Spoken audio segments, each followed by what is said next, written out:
O Coração Revelador de Edgar Allan Poe entrega a você em formato de audiolivro por aventuras audíveis. É verdade. Nervoso. Muito, muito terrivelmente nervoso. Eu estive e estou, mas por que você vai dizer que estou louco? A doença aguçou meus sentidos, não os destruiu, e não os entorpeceu. Acima de tudo estava a sensação de audição aguda. Ouvi todas as coisas no céu e na terra. Eu ouvi muitas coisas no inferno. Como, então, estou louco? Ouça. E observe quão saudável e calmamente posso lhe contar toda a história. É impossível dizer como primeiro a ideia entrou em meu cérebro, mas uma vez concebido, ele me assombrou dia e noite. Objeto não havia nenhum. Paixão não havia nenhuma. Amei o velho. Ele nunca me ofendeu. Ele nunca me insultou. Por seu ouro eu não desejava. Acho que foi o olho dele. Sim, foi isso. Ele tinha o olho de um abutre, um olho azul claro, coberto por uma película. Sempre que caía sobre mim, meu sangue gelava, e assim, gradualmente, muito gradualmente, decidi tirar a vida do velho e, assim, livrar-me do olho para sempre. Agora este é o ponto. Você me acha louco. Os loucos não sabem de nada. Mas você deveria ter me visto. Você deveria ter visto como agi sabiamente, com que cautela, com que previsão, com que dissimulação comecei a trabalhar. Nunca fui mais gentil com o velho do que durante toda a semana antes de matá-lo. E todas as noites, por volta da meia-noite, eu girava o trinco da porta e abria, com tanta delicadeza. E então, quando fiz uma abertura suficiente para a minha cabeça, coloquei uma lanterna escura, toda fechada, para que nenhuma luz brilhasse, e então enfiei na minha cabeça. Oh, você teria rido ao ver com que astúcia eu enfiei. Movi-o lentamente, muito, muito lentamente, para não perturbar o sono do velho. Levei 1 hora para colocar toda a minha cabeça dentro da abertura, de modo que pudesse vê-lo deitado na cama. Ponto de exclamação, um louco teria sido tão sábio assim? E então, quando minha cabeça estava bem dentro do quarto, desfiz a lanterna com cautela. Com tanta cautela. Com cautela, pois as dobradiças rangeram. Desfiz-a tanto que um único raio fino caiu sobre o olho do abutre. E fiz isso durante 7 longas noites, todas as noites, apenas à meia-noite, mas descobri que o olho estava sempre fechado, e assim foi impossível fazer o trabalho, pois não foi o velho que me irritou, mas o seu mal-olhado. E todas as manhãs, quando o dia amanhecia, eu entrava corajosamente no quarto e falava corajosamente com ele, chamando-o pelo nome em tom cordial e perguntando como ele havia passado a noite. Então você vê que ele teria sido um velho muito profundo, de fato, se suspeitasse que todas as noites, exatamente às 12 horas, eu observava enquanto ele dormia. Na 8ª noite, fui mais cauteloso do que o normal ao abrir a porta. O ponteiro dos minutos de um relógio se move mais rapidamente do que o meu. Nunca antes daquela noite eu havia sentido a extensão dos meus próprios poderes, da minha sagacidade. Mal pude conter meus sentimentos de triunfo. Pensar que ali estava eu, abrindo a porta aos poucos, e ele nem sonhar com meus atos ou pensamentos secretos.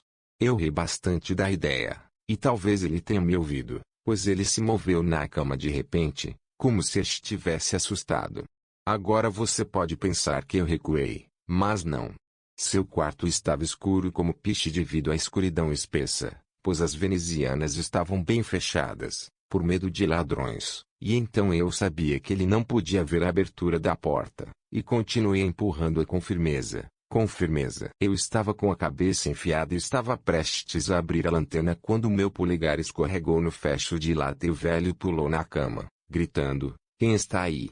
Fiquei bem quieto e não disse nada. Durante 1 hora inteira não movi um músculo e, entretanto, não o ouvi deitar-se. Ele ainda estava sentado na cama, ouvindo, assim como eu fiz, noite após noite, ouvindo as vigílias da morte na parede. Logo ouvi um leve gemido e sabia que era um gemido de terror mortal. Não foi um gemido de dor ou de pesar. Não, foi o som baixo e abafado que surge do fundo da alma quando sobrecarregada de admiração. Eu conhecia bem o som. Muitas noites, justamente à meia-noite, quando todo mundo dormia, ela brotou do meu próprio peito, aprofundando, com seu eco terrível, os terrores que me distraíam. Eu digo que sabia bem. Eu sabia o que o velho sentia e tive pena dele, embora risse de coração. Eu sabia que ele estava acordado desde o primeiro barulho, quando se virou na cama. Seus medos vinham crescendo desde então. Ele vinha tentando imaginá-los sem causa, mas não conseguia. Ele dizia para si mesmo: não é nada além do vento na chaminé, é apenas um rato atravessando o chão, ou é apenas um grilo que fez um único chiurear. Sim, ele estava tentando se consolar com essas suposições, mas descobriu tudo em vão. Tudo em vão, porque a morte, ao se aproximar dele, espreitou com sua sombra negra diante dele e envolveu a vítima. E foi a triste influência da sombra despercebida que o fez sentir, embora não tenha visto nem ouvido, sentir a presença da minha cabeça dentro do quarto.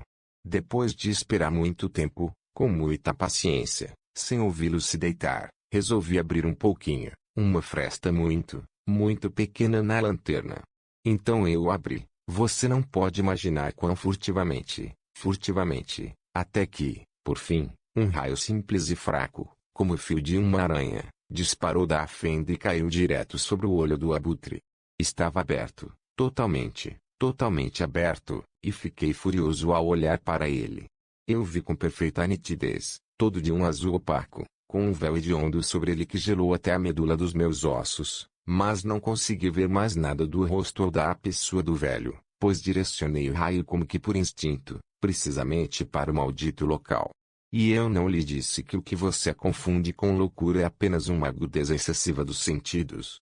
Agora, eu digo, chegou aos meus ouvidos um som baixo, abafado e rápido, como de um relógio quando envolto em algodão. Eu também conhecia bem esse som. Foi a batida do coração do velho. Isso aumentou minha fúria, assim como a batida de um tambor estimula a coragem do soldado. Mas mesmo assim me contive e fiquei quieto. Eu mal respirava. Eu segurei a lanterna imóvel. Tentei com que firmeza conseguia manter o raio na véspera. Enquanto isso, a tatuagem infernal do coração aumentava. Tornou-se cada vez mais rápido e cada vez mais alto a cada instante. O terror do velho deve ter sido extremo. Ficou mais alto, eu digo, mais alto a cada momento. Você me nota bem? Já lhe disse que estou nervoso, estou mesmo. E agora, na calada da noite, em meio ao terrível silêncio daquela velha casa, um barulho tão estranho como esse me levou a um terror incontrolável. No entanto, por mais alguns minutos me contive e fiquei imóvel. Mas a surra ficou cada vez mais alta. Achei que o coração devia explodir. E agora uma nova ansiedade tomou conta de mim, o som seria ouvido por um vizinho. Chegou a hora do velho. Com um grito alto, abri a lanterna e pulei para dentro do quarto. Ele gritou uma vez, apenas uma vez. Num instante, arrastei-o para o chão e puxei a pesada cama sobre ele. Sorri então alegremente, ao constatar que o feito até então havia sido realizado. Mas, durante muitos minutos, o coração bateu com um som abafado.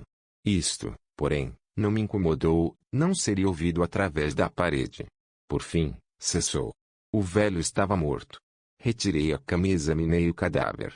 Sim, ele estava morto como uma pedra. Coloquei minha mão sobre o coração e a segurei ali por muitos minutos. Não houve pulsação. Ele estava morto como pedra. Seu olho não me incomodaria mais. Se você ainda me acha louco, não pensará mais assim quando eu descrever as sábias precauções que tomei para ocultar o corpo. A noite caiu e trabalhei apressadamente, mas em silêncio. Primeiro de tudo desmembrei o cadáver. Cortei a cabeça, os braços e as pernas. Peguei então 3 tábuas do piso da câmara e depositei todas entre os escantilhões. Em seguida, recoloquei as tábuas com tanta habilidade, com tanta astúcia, que nenhum olho humano, nem mesmo dele, poderia ter detectado qualquer coisa errada.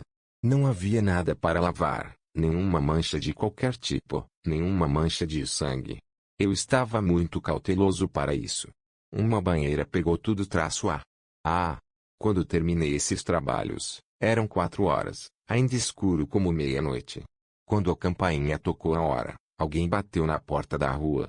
Desci para abri-lo com o coração leve, pois o que eu tinha agora a temer? Entraram 3 homens, que se apresentaram, com perfeita suavidade, como oficiais da polícia. Um grito foi ouvido por um vizinho durante a noite. Suspeita de crime foi levantada. As informações foram apresentadas na delegacia e eles, os policiais, foram incumbidos de fazer buscas no local. Sorri, pois o que eu tinha a temer. Dei boas-vindas aos cavalheiros. O grito, eu disse, foi meu em um sonho.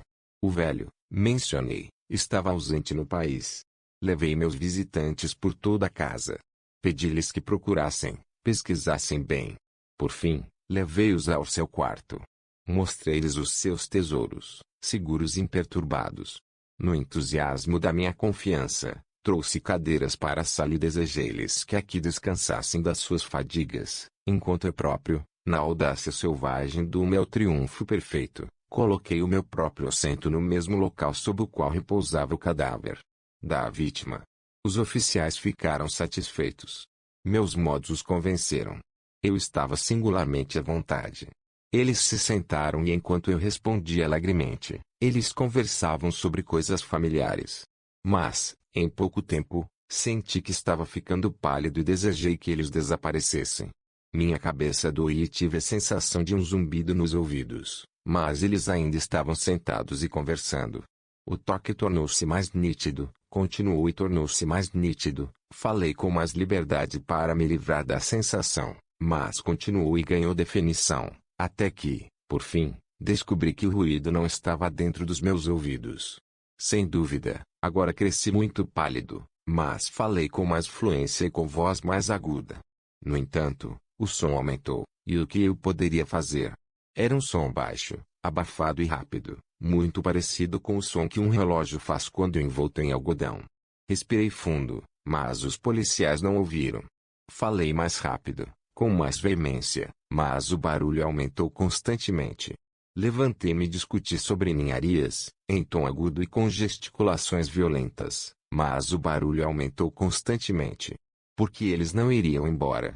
Eu andava de um lado para outro com passadas pesadas, como se estivesse furioso com as observações dos homens, mas o barulho aumentava constantemente. Oh Deus! O que eu poderia fazer? Eu espumava, eu delirava, eu xinguei. Balancei a cadeira em que estava sentado e raspei-a nas tábuas, mas o barulho tomou conta de tudo e aumentou continuamente. Ficou mais alto, mais alto, mais alto. E ainda assim os homens conversaram agradavelmente e sorriram. Seria possível que eles não tivessem ouvido? Deus Todo-Poderoso. Não, não. Eles ouviram, eles suspeitaram, eles sabiam, eles estavam zombando do meu horror. Isso eu pensei, e isso eu penso. Mas qualquer coisa era melhor que essa agonia. Qualquer coisa era mais tolerável que esse escárnio. Eu não aguentava mais aqueles sorrisos hipócritas. Eu senti que eu deveria gritar ou morrer. E agora, de novo, escute. Mais alto. Mais alto. Mais alto. Mais alto. Vilões. Eu gritei, não dissimule mais. Admito o feito. Rasgue as tábuas. Aqui, aqui. É a batida do seu coração hediondo. O fim. Obrigado por ouvir um audiolivro de aventuras audíveis. Certifique-se de encontrar audiolivros mais divertidos no canal.